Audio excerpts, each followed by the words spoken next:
देखो ध्यान से देखो फिगर को, सर्कल है, ये रेडियस है, ये टेंजेंट है।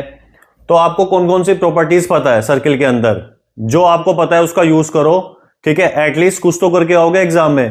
तो यहां पे हम क्या कर सकते हैं, हमें पता है रेडियस टेंजेंट पे परपेंडिकुलर होती है, तो यहीं से स्टार्ट करते हैं। OP is perpendicular to PT. ठीक है, यहां पे एंगल 2 लिखा है, यहां पे कुछ लिख लेते हैं 3, यहां पे लिख लेते हैं 4। तो यहां से हमारे पास पहली इक्वेशन तो आ गई, angle 2 plus angle 3 is equals to 90 degree. क्योंकि रेडियस टेंजेंट पे परपेंडिकुलर होती है तो हमें एक इक्वेशन मिल गई। ठीक है, क्वेश्चन कोई नहीं छोड़ के आना है, एटलीस्ट कुछ तो करना है ताकि आपको 1-1.5 नंबर कुछ तो मिल सके। ठीक है, एक इक्वेशन ये आ गई। अब दूसरी इक्वेशन आप कैसे सोच सकते हो, हमने रेडियस का तो यूज कर लिया, अब हमें पता है टेंजेंट्स जो होती हैं सर्किल्स की वो इक्वल होती हैं। ठीक है, मतलब हमें पता है पीटी टी क्यू के इक्वल होगी।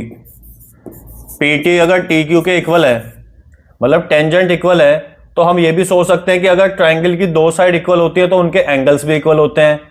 Angle opposite to equal side of a triangle are equal, angle 3 angle 4 के इक्वल आ गया। इसे मान लेते हैं इक्वेशन नंबर सेकंड।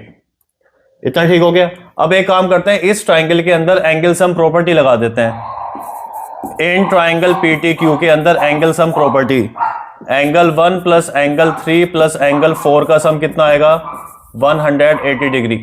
इतना ठीक हो गया।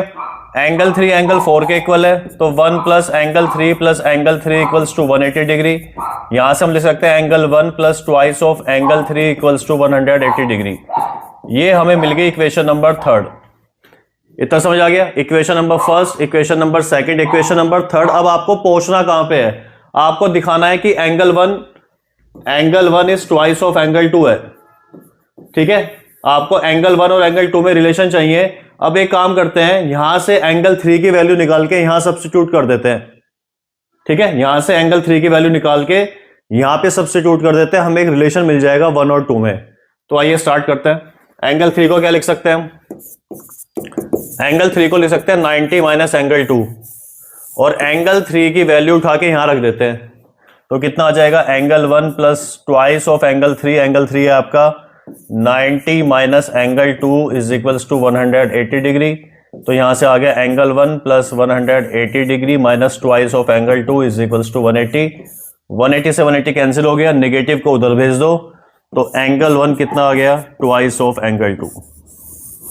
ये था बेटा इस क्वेश्चन का प्रूफ। तो जब भी आपको कोई नया क्वेश्चन दिखे,